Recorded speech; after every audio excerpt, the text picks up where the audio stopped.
Bismillahirrahmanirrahim. Assalamualaikum warahmatullahi wabarakatuh. Innal hamdalillahi nahmaduhu wa nasta'inuhu wa nastaghfiruh wa na'udzu billahi min shururi anfusina wa min sayyiati a'malina. May yahdihillahu fala mudilla lahu wa may yudlil fala hadiyalah. Asyhadu an la ilaha illallah wahdahu la syarika lah wa asyhadu anna nabiyyana Muhammadan abduhu wa rasuluh. Ya ayyuhalladzina amanu taqullaha haqqa tuqatih wa la tamutunna illa wa antum muslimun. Ya ayyuhan nasu taqu rabbakumul ladzi khalaqakum min nafsin wahidah wa khalaqa minha zawjaha wa batha minhuma rijalan katsiran wa nisaa'a wattaqullaha alladzi tasaaluna bihi wal arham innallaha kana 'alaikum raqiba. Ya ayyuhalladzina amanu taqullaha wa qulu qawlan sadida yuslih lakum a'malakum wa yaghfir lakum dhunubakum wa may yuti'illaha wa rasulahu faqad faza fawzan 'azima. Fa inna asdaqal hadits kitabullah wa khairal hadyi hadyu nabiyyina Muhammadin sallallahu alaihi wasallam wa syarral umuri muhdatsatuha wa kullu muhdatsatin bid'ah wa kullu bid'atin dhalalah wa kullu dhalalatin finnari amma ba'du. Ma'asyiral muslimat, saudari dan saudari kaum muslimah yang semoga senantiasa dimuliakan oleh Allah Subhanahu wa taala. Segala puji bagi Allah Subhanahu wa taala. Salawat teriring salam semoga senantiasa tercurah teruntuk junjungan kita semuanya, baginda Nabi sallallahu alaihi wasallam. Segala puji bagi Allah Subhanahu wa taala atas limpahan nikmat dan karunia-Nya yang karena saking banyaknya tidaklah ada seorang pun dari kita yang bisa untuk menghitung kenikmatan yang Allah Subhanahu wa taala berikan. Maka Allah Subhanahu wa taala mengatakan, wa in ta'uddu ni'matallahi la tuhsuha. Bila mana sekiranya kalian menghitung nikmat Allah Subhanahu wa taala, niscaya kalian tidak akan bisa untuk menghitungnya. Wabil khusus adalah nikmat Islam, nikmat iman, nikmat mengenal Allah Subhanahu wa taala, nikmat menjadi seorang muslimah, seseorang yang beriman kepada Allah Subhanahu wa taala. Hadirat saudari-saudari kaum muslimah yang dirahmati oleh Allah Subhanahu wa taala, kita lanjutkan di Al-Faslu Ats-Tsalits, pasal yang ketiga, ahkamun takhtassu bil haidhi wal istihadhati wan nifas. Pasal yang ketiga adalah berisi hukum-hukum khusus berkaitan dengan darah haid, istihadhah, dan demikian pula darah nifas. Ini tentunya adalah sebuah kewajiban bagi seorang muslimah untuk mempelajari ilmu berkaitan dengan hal ini, karena berkaitan dengan kehidupannya, berkaitan dengan kehidupan putri-putrinya, demikian pula berkaitan dengan kehidupan bersama dengan suaminya tentunya. Maka Nabi sallallahu alaihi wasallam mengatakan, talabul ilmi fardhatun ala kulli muslim. Bahwasanya menuntut ilmu itu adalah sebuah kewajiban atas setiap muslim.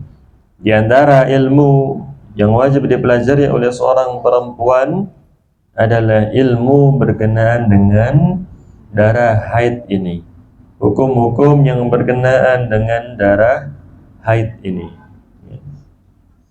Al-haidu wa ahkamuhu. Al-haidu fil lughati huwa as-sailan. Bahwasanya haid secara bahasa itu artinya adalah salayasilu, mengalir, ya, aliran.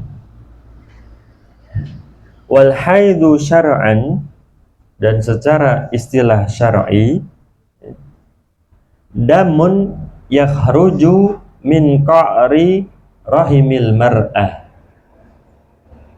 yaitu darah yang keluar dari dalam rahim seorang perempuan. Darah tersebut ternyata keluarnya bukan dari organ-organ yang lainnya, tapi keluar dari dalam rahim seorang perempuan. Fi awqatin ma'lumatin, pada waktu-waktu tertentu, min ghairi maradin wala isabatin, yaitu itu memang darah yang alami, ya. Min ghairi maradin, bukan karena sakit, wala isabatin, bukan pula karena benturan, ya, karena terjadi kecelakaan, wal iyadu billah, ya. Tapi itu adalah darah yang memang alami, keluar dari rahim seorang perempuan. Wa innama huwa syai'un jabalallahu alaihi banati Adam. Itu adalah sesuatu yang Allah Subhanahu wa ta'ala sudah menjadikan itu sebagai kodratnya anak-anak perempuan Adam, ya. Banati Adam telah Allah Subhanahu wa ta'ala tetapkan atas kaum Hawa. Khalaqahullahu firrahim. Allah Subhanahu wa ta'ala menciptakan darah itu di dalam rahim. Litaghtiyatil waladi firrahimi waqtal hamli. Yang mana darah haid itu fungsinya adalah taghdiyatul walad, ya, memberikan asupan makanan, nutrisi kepada anak, ya, kepada janin yang ada di dalam rahim tersebut. Waqtal hamli, ketika seorang perempuan dalam kondisi hamil, ya.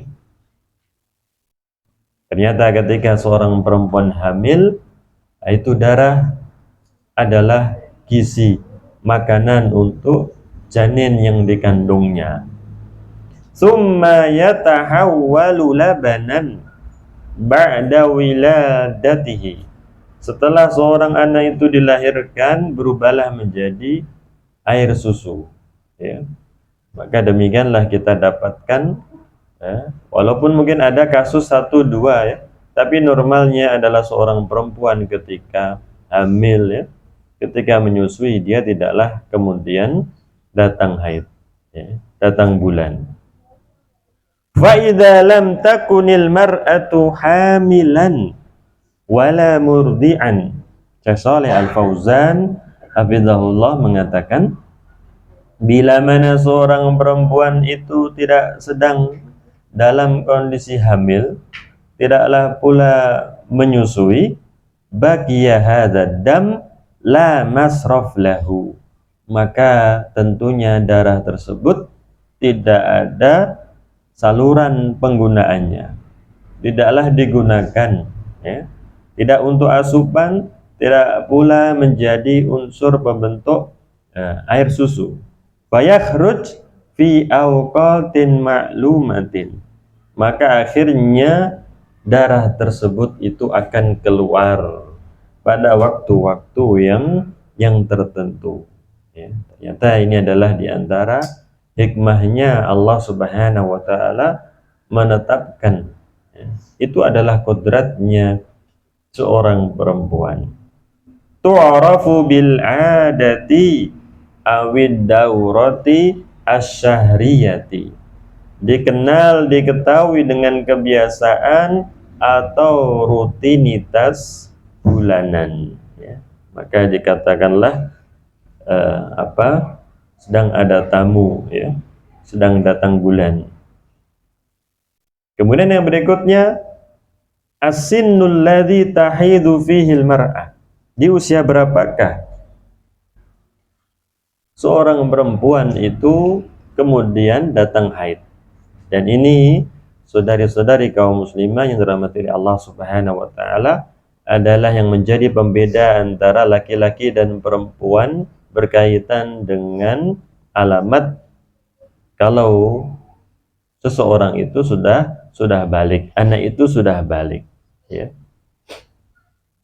Yaitu mimpi basah, ya. Yaitu tumbuhnya bulu, ya. Dan yang ketiga itu adalah usia 15 tahun, ya. Atau kurang daripada itu bila mana perempuan.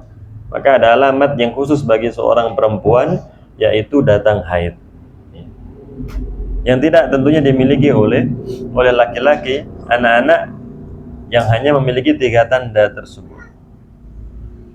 Ghaliban, kebanyakan, aqallu sinnin tahidu fihil mar'atu tis'u sinina ila khamsina sanah, ya.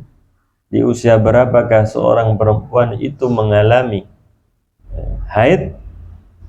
Kebanyakan, minimal, seorang perempuan itu berhaid di usia 9 tahun. Ila khamsina sanatan, sampai usia 50 tahun. Ya. Kebanyakan seorang perempuan mengalami haid tersebut adalah dari usia 9 tahun sampai 50 tahun. Maka Allah Subhanahu wa taala mengatakan, wallai ya'isna minal mahidhi min nisaikum inirtabtum fa'iddatuhunna salasatu ashhur wallai lam yahid. Ternyata di dalam syariat agama Islam yang demikian indah ini, yang demikian rinci, hal itu adalah dibedakan, ya, berkaitan dengan iddah, masa iddah kaum perempuan. Bila mana seorang perempuan itu sedang hamil, katakanlah, bila mana seorang perempuan itu sudah tidak lagi haid, katakanlah, ya, ternyata ada perbedaannya. Ternyata dalam agama kita hal itu sangatlah diperinci.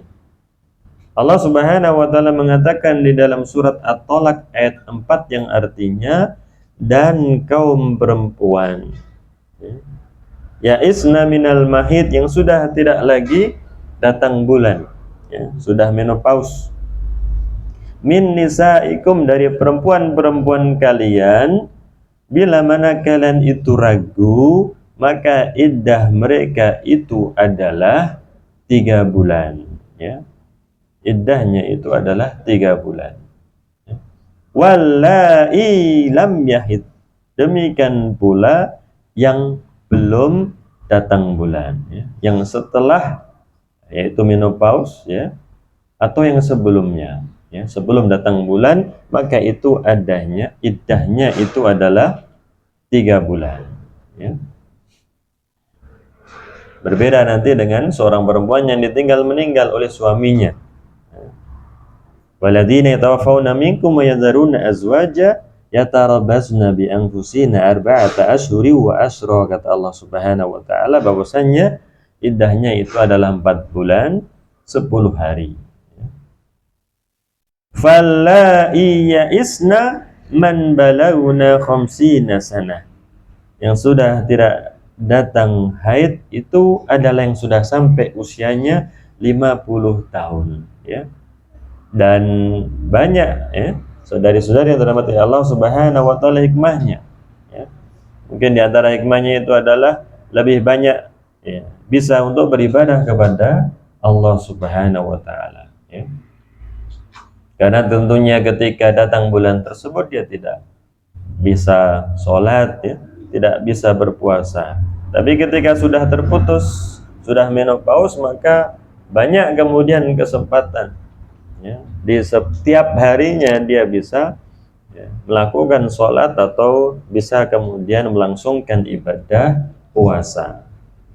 Wallai lam yahidna hunna sigar duna tis'i, dan yang belumlah haid mereka adalah anak-anak perempuan yang belum genap usia 9 tahun, ya. Maka sebagaimana yang kita ketahui adalah Ibunda Aisyah radhiyallahu taala anha, ya, dinikahi oleh Nabi SAW di usia 6 tahun, dan barulah kemudian Nabi SAW mendatangi di usia 9 tahun.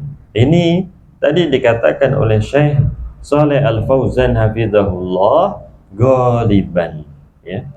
Ghaliban itu kebanyakan, mayoritas, ya. Tidak mutlak semuanya, ya, tapi secara kebanyakan saja. Maka kalau kita lihat, ya, kita perhatikan perempuan-perempuan zaman dahulu, ya kan, sudah menikah di usia 12 tahun, ya, sudah menikah, ya, karena sudah balik. Kemudian yang berikutnya ahkamul haid, hukum-hukum yang berkaitan dengan seorang perempuan yang haid. Yang pertama, yahrumu fi halil haid wat'uha fil farj, ya. Tidak boleh tentunya bagi suaminya untuk mendatanginya, untuk mencampurinya, ya, ketika istrinya tersebut itu sedang haid.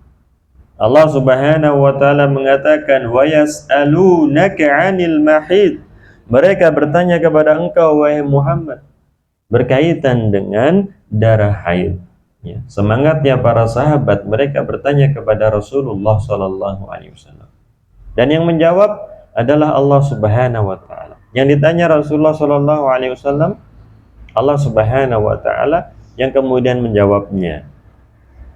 Kul, katakanlah wahai Muhammad, huwa adza fa'tazilun nisaa fil mahid, itu adalah kotoran, ya.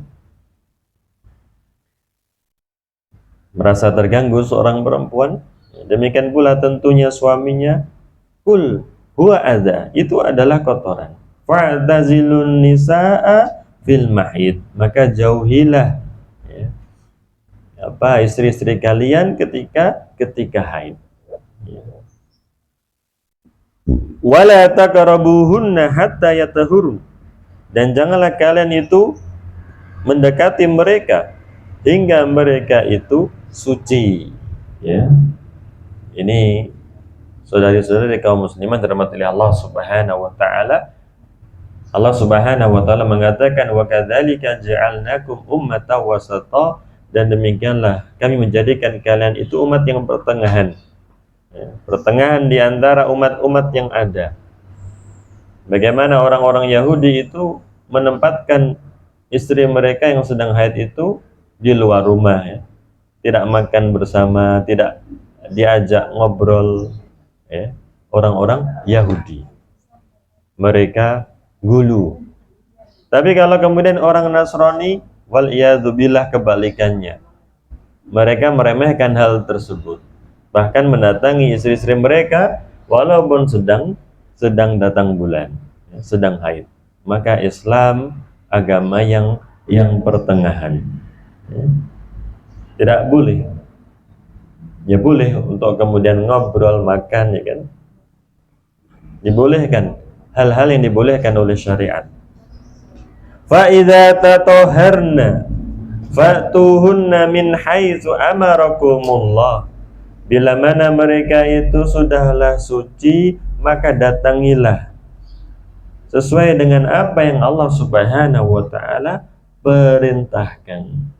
Innallaha yuhibbut tawwabina wa yuhibbul mutatahhirin, sesungguhnya Allah Subhanahu wa taala mencintai orang-orang yang bertaubat, penetapan sifat mahabbah. Allah Subhanahu wa taala memiliki sifat al-mahabbah, mencintai. Ada di sana karakter-karakter yang dimiliki oleh seorang manusia yang mana itu dicintai oleh Allah Subhanahu wa taala. Dan ada karakter-karakter sifat yang dibenci, dimurkai oleh Allah Subhanahu wa taala. Siapa yang Allah Subhanahu wa taala cintai? At-tawwabin, orang-orang yang banyak bertaubat kepada Allah Subhanahu wa taala, ya. Maka kita usahakan untuk memperbanyak ucapan astaghfirullahaladzim, ya. Astaghfirullah wa atubu ilaih, memohon ampunan kepada Allah Subhanahu wa taala. Itu adalah karakter yang dicintai oleh Allah Subhanahu wa taala. Innallaha yuhibbut tawwabin wa yuhibbul mutatahhirin. Kalau tadi itu berkaitan dengan bersihnya hati, ya, dari dosa-dosa, kesalahan-kesalahan, demikian pula Allah Subhanahu wa taala mencintai al-mutatahhirin, ya, orang-orang yang membersihkan diri. Kalau tadi membersihkan hati, at-tawwabin, kalau ini al-mutatahhirin yang membersihkan diri, ya. Berwudu, ya, bersegera untuk kemudian mandi, ya. Ini adalah hal-hal yang dicintai oleh Allah Subhanahu wa taala, ya. Walaupun tidak sedang mau sholat, apa salahnya kemudian kita mengambil air wudu, ya. Apalagi pada hal-hal yang disunnahkan. Dan juga bisa juga kita kemudian iringi dengan sholat sunnah setelah wudhu tersebut, sebagaimana hal itu yang dilakukan oleh sahabat Bilal radhiyallahu taala anhu, yang hingga akhirnya didengar suara terompahnya oleh Rasulullah sallallahu alaihi wasallam, hingga ditanya oleh Rasulullah sallallahu alaihi wasallam, amalan apa yang kau lakukan wahai Bilal? Ternyata beliau berwudu, dan setelah berwudu itu beliau mengiringinya dengan sholat sunnah 2 rakaat. Wa yastamirru hadza tahrim, dan berlangsung terus pengharaman ini ila an yanqati anha khuruju damil haid, ya, sampai berhenti keluarnya darah haid tersebut. Wa taghtasilu minhu, sampai dia itu mandi. Liqaulihi ta'ala, karena firman Allah Subhanahu wa ta'ala, wala taqrabuhunna hatta yatahurun fa idza tatahharna fa'tuhunna min haitsu amarakumullah. Janganlah kalian itu mendekati mereka hingga mereka itu bersih, ya, bersuci. Bila mana mereka sudahlah bersuci, maka datangilah, ya, sesuai dengan apa yang Allah Subhanahu wa taala perintahkan. Wa yubahu li zaujil haidhi an yastamti' minha, dan diperbolehkan bagi suaminya itu untuk bersenang-senang dengannya. Bima dunal jima' fil farj, tentunya yang tidak boleh itu adalah mencampurinya, ya. Hanya boleh untuk kemudian bersenang-senang, ya. Tidak seperti apa yang dilakukan oleh orang-orang Yahudi, ya, yang meninggalkan, ya, ibaratnya sudah, ya, ditinggalkan istri-istrinya tersebut. Ataupun pula yang dilakukan oleh orang-orang Nasrani. Liqaulihi sallallahu alaihi wasallam, Rasulullah sallallahu alaihi wasallam bersabda, isna'u kulla syai', ya, lakukanlah segala sesuatu illan nikah, ya. Silahkan untuk kemudian bersenang-senang, tapi tidak boleh untuk kemudian, ya, terjadi percampuran tersebut. Ini saudari-saudari kaum muslimah yang dirahmati oleh Allah Subhanahu wa taala, yang pertama.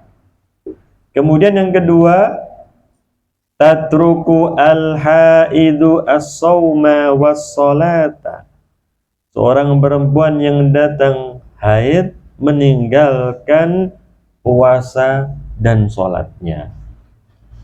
Bentuk ketaatan kepada Allah Subhanahu wa ta'ala.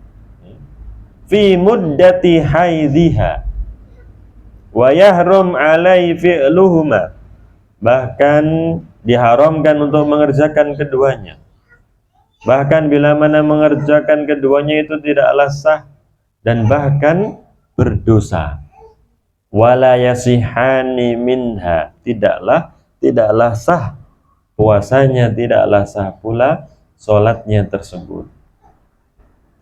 Liqaulihi sallallahu alaihi wasallam, karena Rasulullah sallallahu alaihi wasallam bersabda, alaisa idza hadatil mar'atu lam tusalli wa lam tasum. Bukankah ketika seorang perempuan itu sedang haid, dia tidak sholat dan tidak pula berpuasa, ya, dia tidak sholat, tidak pula berpuasa, maka itulah saudari-saudari kaum muslimat yang dirahmati Allah Subhanahu wa ta'ala, kekurangan yang ada pada agamanya tersebut. Fa idza tahuratil haidu, bila mana kemudian seorang perempuan itu sudah suci, fa innaha taqdi as-shaum wala taqdi as-shalah, maka dia diperintahkan untuk mengqadha puasa dan tidaklah diperintahkan untuk mengqadha salat. Demikianlah kemudahan yang ada di dalam agama Islam ini. Yuridullahu bikumul yusra wa la yuridu bikumul usra. Allah Subhanahu wa ta'ala menginginkan yang mudah. Tidaklah Allah Subhanahu wa ta'ala menginginkan yang sulit. Wa ma ja'ala 'alaikum fid dini min haraj. Tidaklah Allah Subhanahu wa ta'ala menjadikan di dalam agama ini sesuatu yang sulit. Liqauli Aisyah radhiyallahu ta'ala anha, karena perkataan ibunda kita Aisyah radhiyallahu ta'ala anha, kunna nahidu ala ahdi Rasulillah sallallahu alaihi wasallam, adalah tentunya dahulu kami, demikianlah kaum perempuan di zamannya Rasulullah sallallahu alaihi wasallam, kita juga mengalami haid. Fa kunna nu'mar bi qadha'is shaum wa la nu'mar bi qadha'is shalah, dan adalah kita ini diperintahkan untuk mengqadha puasa dan kita tidaklah diperintahkan untuk mengqadha shalah. Maka ketika ada seorang perempuan bertanya kepada ibunda Aisyah radhiyallahu taala anha, mengapa kok demikian? Maka ibunda Aisyah radhiyallahu taala anha enggak suka, ya. Maka bertanyalah kepadanya, aharuriyat anti, apakah engkau adalah perempuan Haruriyah, ya, dari daerah Harura, dari daerah orang-orang Khawarij, ya. Apakah engkau adalah perempuan Khawarij, ya? Apakah engkau perempuan Khawarij, ya? Yang apa? Yang ciri khas mereka itu adalah berlebih-lebihan di dalam ibadah, gulu di dalam ibadah. Itulah yang dikatakan oleh Ali bin Abi Thalib radhiyallahu ta'ala anhu berkenaan dengan firman Allah Subhanahu wa ta'ala di dalam surat Al-Ghasyiyah, wujuhu yawma idin khashi'ah amilatun nasibah. Kata Ali bin Abi Thalib, amilatun nasibah, yang sudah beramal, berletih lelah, bersusah payah, tapi ternyata wajah-wajah mereka kelak tertunduk dalam keadaan hina, itu adalah orang-orang Khawarij, ya. Bahkan Nabi SAW katakan kepada para sahabat, kalau kalian melihat sholat mereka, kalian akan meremehkan sholat kalian, ya. Sholatnya para sahabat ternyata tidak ada apa-apanya dibandingkan dengan sholat orang-orang Khawarij. Bila mana kalian melihat puasa mereka, kalian akan meremehkan puasa kalian. Ternyata puasanya para sahabat, ya, tidak ada apa-apanya dibandingnya puasa ataupun ibadah-ibadah yang dilakukan oleh orang-orang Khawarij tersebut. Tapi ternyata apa kata Nabi SAW? Yamrukuna minad din kama yamruku asahmu minar romiyah. Ternyata mereka itu orang-orang Khawarij keluar daripada agama, keluar dari agama sebagaimana panah yang mengenai sasaran tembus, ya, keluar lagi, ya, keluar daripada agama seperti itu, ya. Maka itulah kaum muslimah yang dirahmati oleh Allah Subhanahu wa taala, urgensi daripada menuntut ilmu, ya. Faedah yang besar daripada menuntut ilmu, agar ibadah yang kita jalankan itu diridhai oleh Allah Subhanahu wa taala, agar ibadah yang kita lakukan diterima oleh Allah Subhanahu wa taala. Tidak hanya berbekal semangat belaka, tapi ibadah yang dia lakukan itu adalah dibangun di atas dasar ilmu, ya. Maka itulah ibunda kita Aisyah radhiyallahu taala anha langsung menghardik perempuan tersebut. Mengapa engkau bertanya dengan pertanyaan yang demikian? Langsung dikatakan, apakah engkau adalah seorang perempuan Haruriyah, seorang perempuan Khawarij, yang kelak nanti ternyata malah mengkafirkan Ali. Padahal Ali adalah menantunya Rasulullah Sallallahu Alaihi Wasallam, sepupunya Rasulullah Sallallahu Alaihi Wasallam, tapi dikafirkan oleh mereka, hingga akhirnya diperangilah oleh Ali bin Abi Thalib.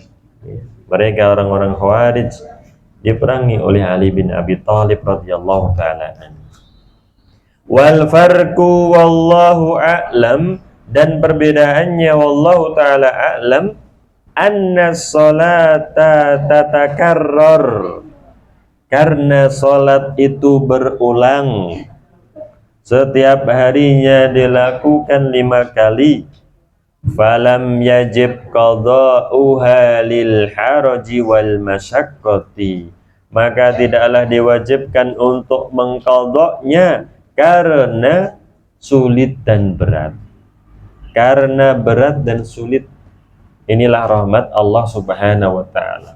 Yang pertama kali kita baca alhamdulillah rabbil alamin. Kita baca Al-Fatihah yang pertama kali, alhamdulillah rabbil alamin, ya, segala puji bagi Allah Rabbul alamin, Ar-Rahman Ar-Rahim, yang Maha Pengasih lagi Maha Penyayang, ya. Tidak diperintahkan untuk mengqadha salatnya. Kalau kemudian kaum perempuan itu diperintahkan untuk mengqadha salatnya, maka alangkah sangat memberatkan, ya. Berapa kali salat yang harus ia qadha, ya. Kalau 5 hari 5 kali 5 25. Kalau 5 kali 7 35. Kalau sampai 10 hari, kalau sampai nifas 40 hari, maka tentunya akan sangat membuat pusing, ya. Belum mengerjakan sudah pusing duluan, ya. Karena berat, sulit, ya. Rahmat Allah Subhanahu wa taala. Fi dzalika bi khilafis siyam, tentunya sangatlah berbeda dengan puasa, mudah diingat, ya. Kalau sholat walaupun kemudian bisa mengerjakan, ya, mungkin lupa, ya. Tadi sudah berapa, ya. Zikir saja 33 kadang tadi berapa, ya. 23 atau sudah malah lebih 43, ya. Kemudian yang ketiga, kaum muslimah yang dirahmati oleh Allah Subhanahu wa taala, yang ketiga, yahrumu 'alal haidhi massul mushafi min ghairi hailin. Ini, ya, diharamkan, tidaklah boleh bagi seorang perempuan yang sedang haid untuk menyentuh mushaf tanpa adanya pembatas. Dilarang menyentuh mushaf secara langsung, ya. Karena Allah Subhanahu wa ta'ala mengatakan la yamassuhu illal mutahharun, tidaklah menyentuhnya, memegangnya kecuali orang-orang yang suci. Ya. Walima fil kitabil ladzi katabahu Rasulullah sallallahu alaihi wasallam li Amr bin Hazm. Dan juga karena sebuah tulisan surat yang Rasulullah sallallahu alaihi wasallam sampaikan kepada Amru ibn Hazm, yang bunyinya itu adalah la yamassu al-mushaf illa tahir. Tidaklah menyentuh mushaf kecuali orang yang suci. Diriwayatkan oleh Al-Imam An-Nasa'i dan yang lain-lainnya dan disahihkan oleh Syekh Albani dalam Irwa Al-Ghalil. Wa huwa yusbihul mutawatir, maka ini menyerupai mutawatir, ya. Menyerupai sesuatu yang diketahui atau diyakini orang yang banyak. Litalakin nas lahu bil qabul, tidak ada yang mengingkari karena semuanya itu menerima. Maka kalau kita perhatikan pendapat mayoritas ulama yang mereka melarang, ya. Mereka melarang perempuan yang sedang haid untuk menyentuh mushaf secara langsung tanpa adanya penghalang. Jadi yang dilarang itu adalah menyentuh mushaf, bukan menyentuh mungkin HP, ya, yang ada di sana dia bisa membaca Al-Quran, atau mungkin sebuah kitab tafsir, ya, biasanya karena banyak di sana dicantumkan ayat-ayat Al-Quran. Yang dilarang adalah menyentuh mushaf, ya. Bukan buku atau kitab yang ada ayat Al-Qurannya, atau HP yang ada ayat Al-Qurannya. Qala Syekhul Islam Ibn Taimiyah rahimahullah, berkata Syekhul Islam Ibn Taimiyah rahimahullah, madhabul a'immatil arba'ah, madhab imam yang empat, ya. Imam Abu Hanifah, An-Nu'man bin Thabit, Imam Malik bin Anas, Imam Muhammad bin Idris Asy-Syafi'i, dan Imam Ahmad bin Hanbal. Madhab imam yang empat, annahu la yamassu al-mushaf illa tahir, ya. Tidaklah menyentuh mushaf kecuali seseorang yang dalam kondisi suci, ya.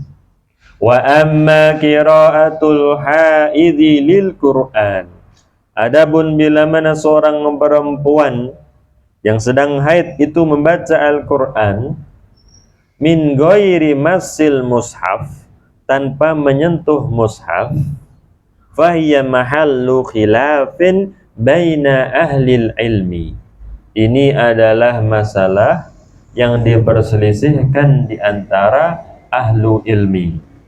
Wal ahwat, dan tentunya lebihlah selamat, annaha la taqra al-Qur'an illa inda darurah, hendaknya dia tidaklah membaca Al-Quran kecuali darurat.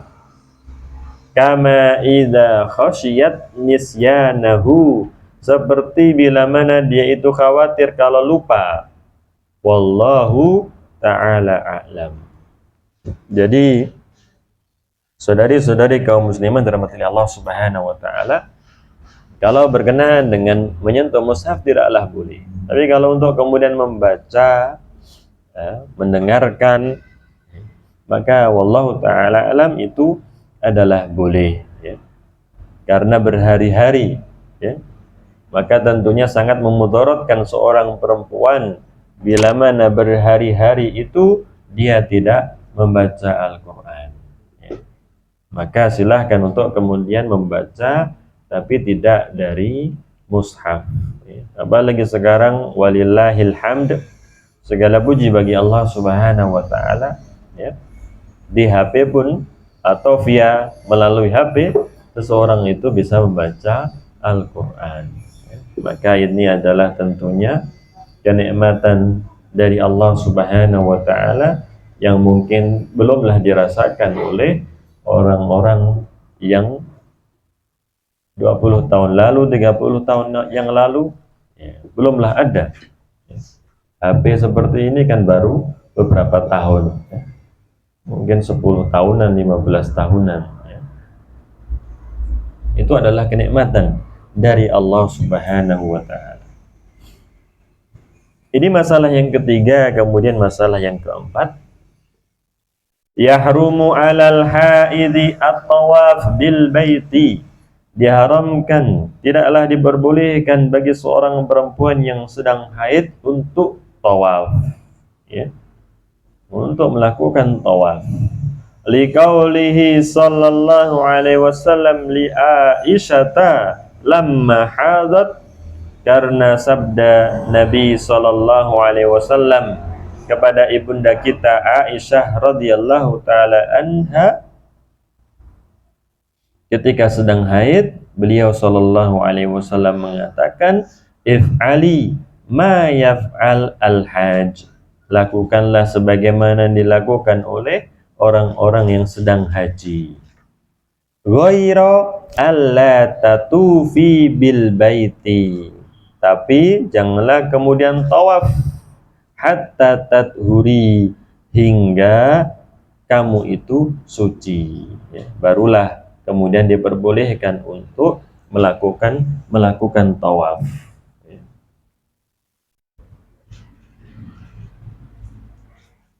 Kecuali wallahu ta'ala alam, bila mana kemudian tidak bisa untuk melakukannya, ya, karena dia berada atau berasal dari negeri yang jauh, ya, sedangkan waktu itu adalah terbatas, ya, tidak bisa kemudian dia menunggu sampai datangnya masa sucinya, maka wallahu ta'ala alam, demikian itu adalah pendapatnya Ibnu Taimiyah rahimahullah, tidaklah mengapa, ya, darurat bagi seorang perempuan untuk kemudian tetap melakukan tawaf walaupun dalam keadaan haid. Katakanlah di Mekah waktunya sudah ditentukan, dan sampai nanti dia berangkat menuju Madinah atau langsung bertolak, ya, dari Jeddah mungkin ke Indonesia, ya, belum masuk masa sucinya, maka wallahu ta'ala alam, karena darurat, ya, boleh dia untuk melakukan tawaf semampunya, tentunya dengan sangat-sangat menjaga agar tidak kemudian keluar, ya, kotoran tersebut, ya, atau tercecer, ya, dengan dia berusaha demikian keras agar tidak kemudian mengotori tempat tersebut, ya. Karena kata Allah Subhanahu wa ta'ala, fattaqullaha mastata'tum, ya, bertakwalah kepada Allah Subhanahu wa ta'ala semampu kalian, ya. Bertakwa kepada Allah Subhanahu wa ta'ala semampunya, kecuali mungkin yang mereka tinggal di sana, bisa untuk kemudian balik, bisa untuk kemudian menunggu atau menunda kepulangan, ya. Ini saudari-saudari yang dirahmati Allah Subhanahu wa ta'ala yang keempat, ya. Kemudian yang kelima, yahrumu 'alal haidhi al-labth atau al-lubth fil masjid. Ini yang dikatakan atau dikuatkan oleh Syekh Shalih Al-Fauzan di sini, tidak boleh bagi seorang perempuan yang sedang haid untuk menetap di masjid, ya.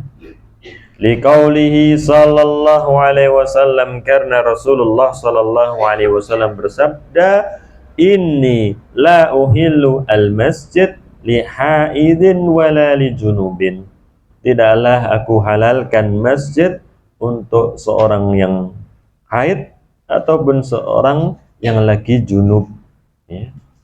Wa qaulu sallallahu alaihi wasallam, innal masjid la yahillu li haidin wala junubin, sesungguhnya masjid tidaklah halal bagi perempuan yang sedang haid ataupun yang sedang junub, ya. Tapi ulama yang lainnya itu adalah kemudian melemahkan hadis ini, ya.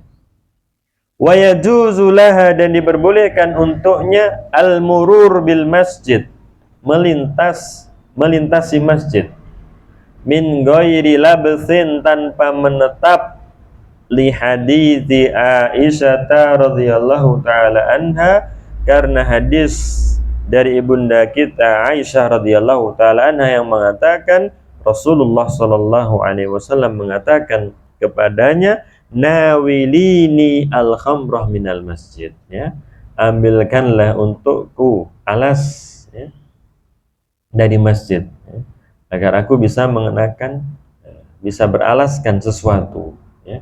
Maka ibunda Aisyah menjawab, ini haid, aku sedang haid.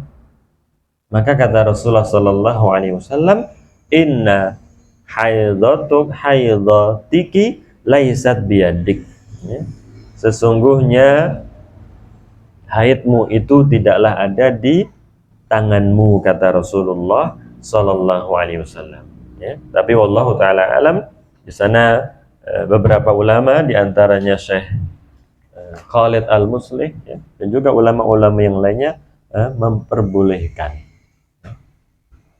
bagi seorang perempuan untuk kemudian katakanlah biasanya di masjid ya ada kajian, mungkin ya ada pengajian, belajar, ya. Wala ba'sa an ta'tiya al-haid bi al-adhkar asy-syar'iyyah, dan tidaklah mengapa bagi seorang perempuan yang haid itu untuk berzikir, ya, minat tahlili wa takbiri wa tasbih. Dia bertahlil mengucapkan Allahu Akbar, bertakbir mengucapkan bertahlil mengucapkan la ilaha illallah, bertakbir, bertasbih, wal adaiyah berdoa, wa anta tiya bil awradis syar'iyyah al masru'ah. Demikian pula melakukan wirid-wirid syar'i fis sabahi wal masa, di waktu pagi dan petang, ya. Dia zikir pagi dan petang, ya. Maka tentunya itu adalah tidak mengapa. Kalau tidak diperbolehkan tentunya akan sangatlah memudaratkan, ya. Padahal seseorang tidak bisa lepas dari penjagaan Allah Subhanahu wa taala setiap saatnya. Setiap saat tidak bisa berlepas dari penjagaan Allah Subhanahu wa taala.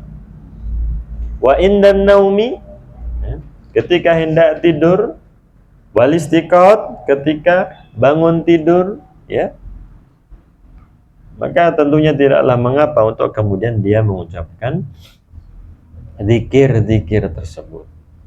Wala ba'sa an taqra' fi kutubil ilmi kat tafsiri wal hadisi wal fiqh, dan juga tidaklah mengapa untuk membaca dari kitab-kitab ahli ilmu atau kitab-kitab disiplin ilmu seperti ilmu tafsir, ilmu hadis, ilmu fikih, dan ilmu-ilmu yang lainnya yang mungkin di sana tercantum ayat-ayat Al-Qur'an.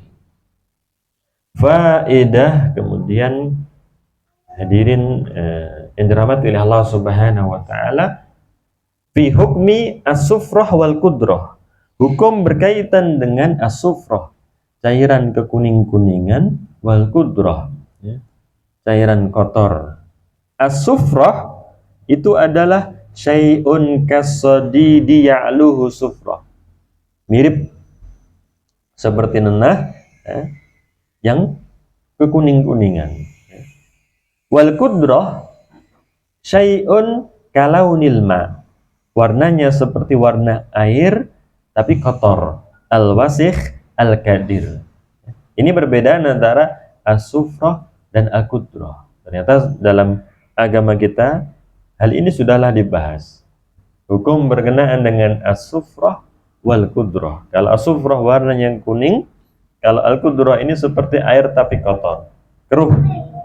Fa idza kharaja minal mar'ati qudratun aw sufratun, bila mana keluar dari seorang perempuan itu tadi qudrah dan sufrah, fi waqti adatiha, di waktu kebiasaannya, di waktu hari-hari haidnya tersebut, fa innaha ta'tabiruhuma haidon, maka itu adalah dianggap sebagai haid, masihlah masuk waktu haid. Ya'khudani ahkamahu as-sabiqah, ya.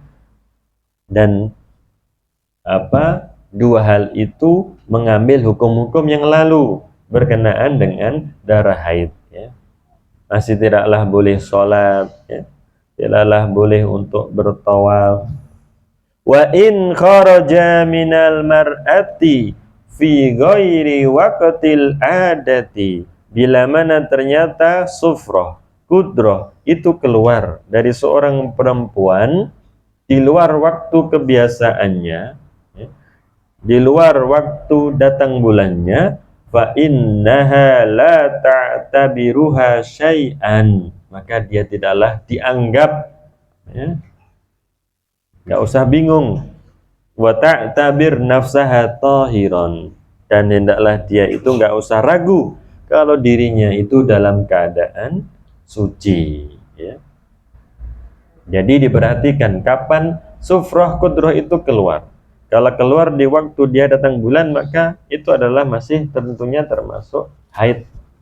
Tapi kalau di luar itu, maka janganlah bingung, ya, seorang perempuan dalam keadaan suci, ya.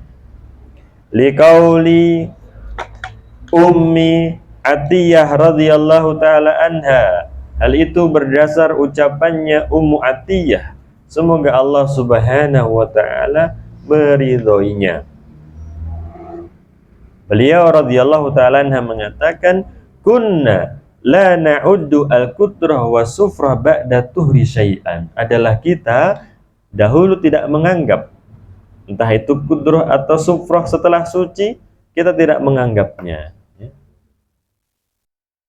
Nggak usah kemudian bingung, ya. Wa rawahu al-Bukhari duna lafz ba'da tuhri, dan diriwayatkan oleh al-Imam al-Bukhari tanpa ada lafaz ba'da tuhri, setelah suci.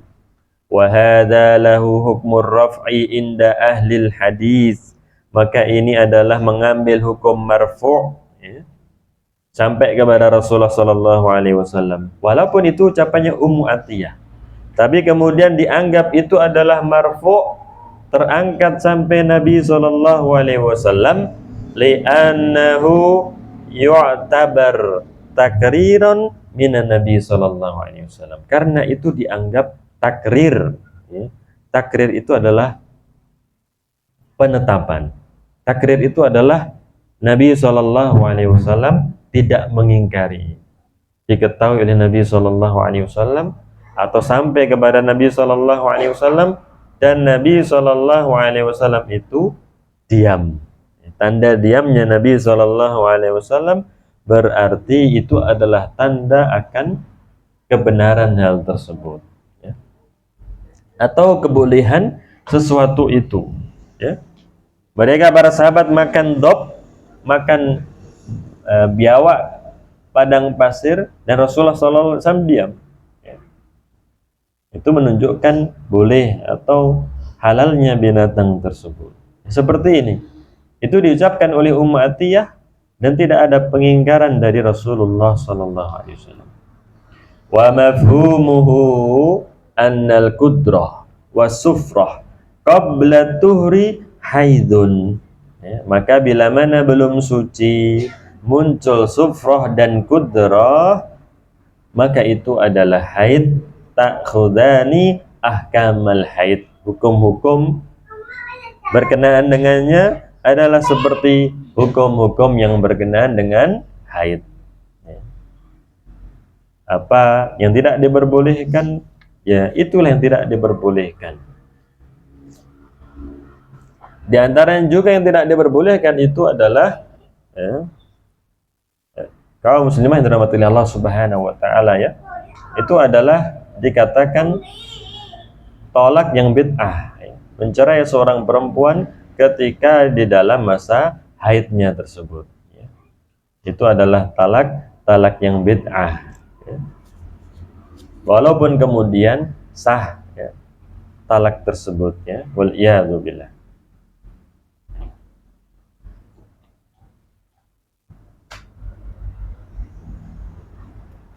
Kemudian mungkin, ya, satu lagi di sini kita sampaikan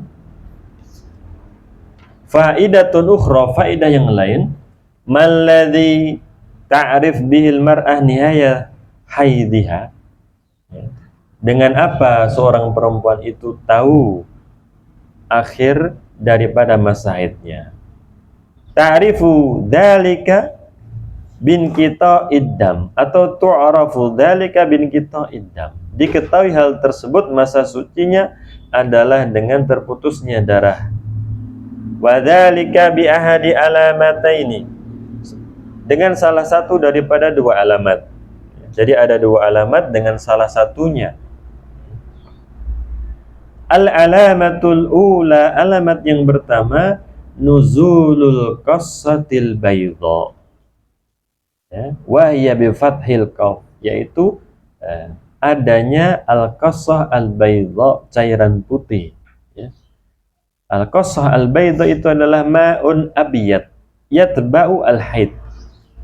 Air yang warnanya putih mengiringi darah haid, yusbihu ma'al jas, seperti air apa?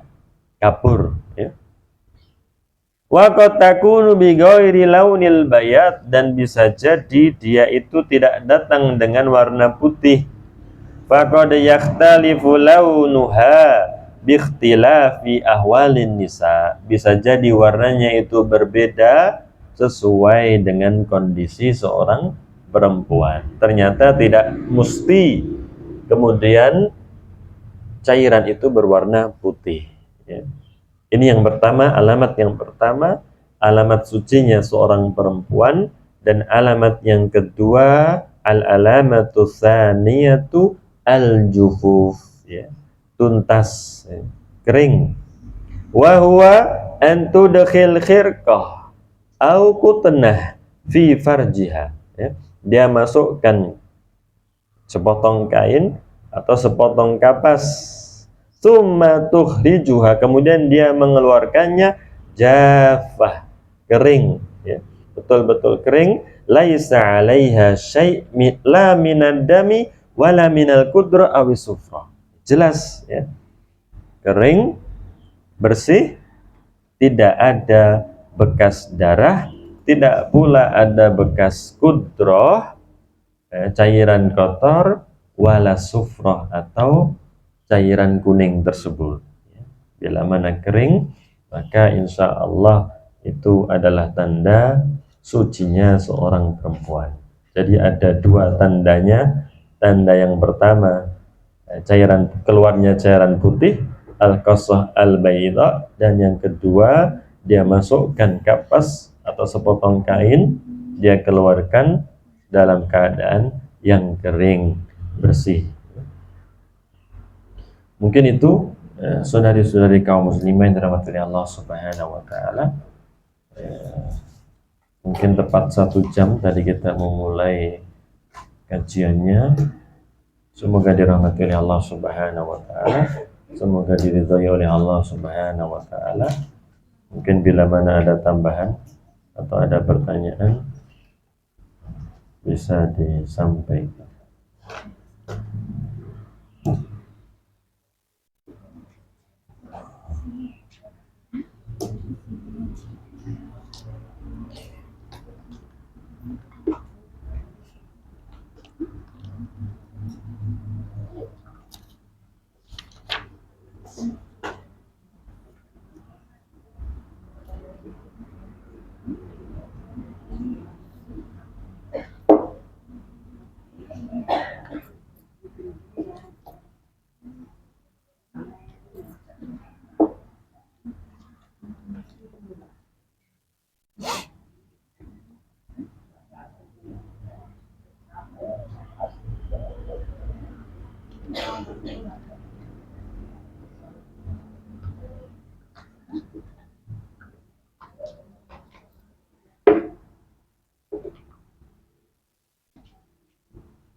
Di sini ada pertanyaan.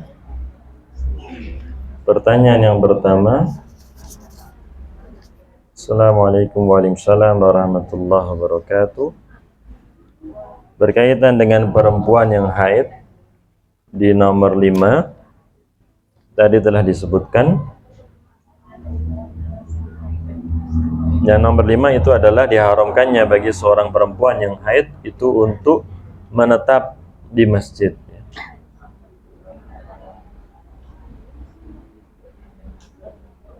Sewaktu bulan Ramadan bagi seorang wanita tidak diperbolehkan untuk iktikaf di masjid. Iya. Ini tadi ya, berkaitan dengan tidak diperbolehkannya, maka ya kalau kemudian datang haid, ya untuk kemudian dia pulang. Ya. Kalau kemudian setelah suci barulah balik lagi ke masjid.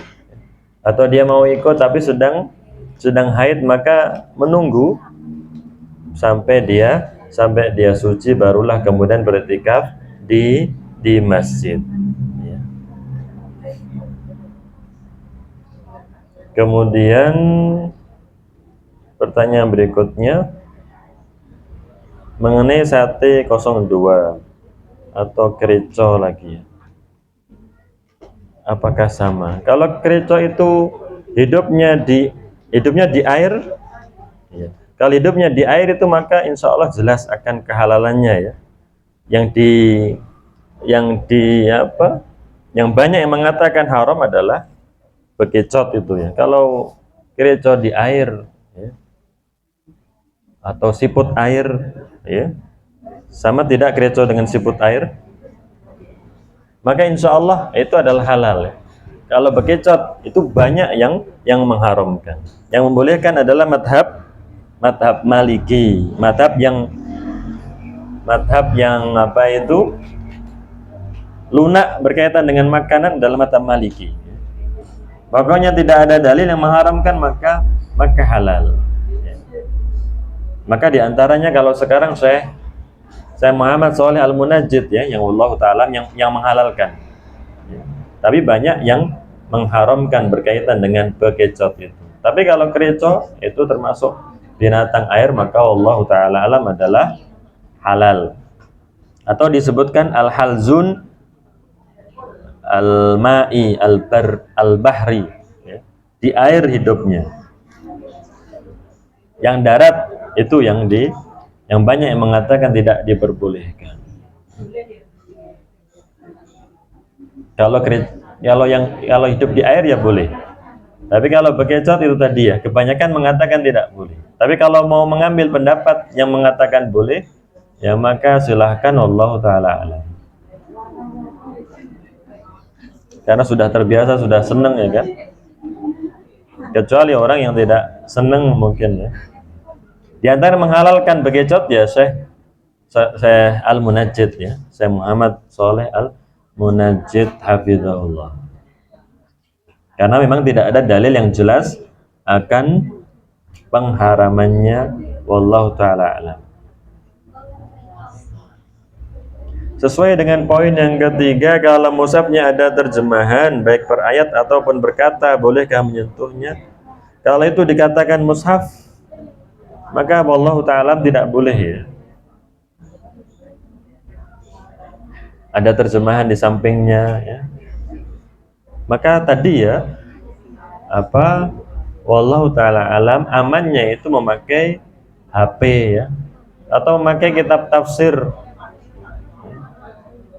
yang mana itu tidak dikatakan sebagai mushaf. HP itu kan bukan mushaf, layarnya bisa berganti dalam setiap saat. Maka untuk amannya demikian. Karena mushaf sekarang bermacam-macam ya. Ada mushaf tajwid, ada mushaf terjemahan, ada mushaf wakaf ibtida ya.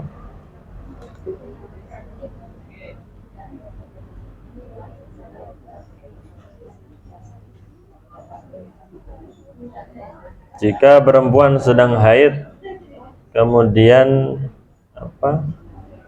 orgasme, apakah harus mandi besar? Wallahu ta'ala tidak ya. Wallahu ta'ala tidak, kecuali suaminya. Suaminya itulah yang kemudian kalau kemudian dia haruslah mandi besar. Tapi untuk kemudian istrinya adalah tidak. Karena kalaupun toh mandi juga kemudian tidaklah mengangkat. Berbeda dengan seorang yang junub ya. Seorang yang junub maka dia mandi, dia suci. Tapi kalau perempuan sedang haid, kalaupun mandi juga tidaklah suci. Wallahu ta'ala mungkin bisa apa itu wudu ya. Wallahu ta'ala. Tapi untuk mandi tidak ada dalilnya.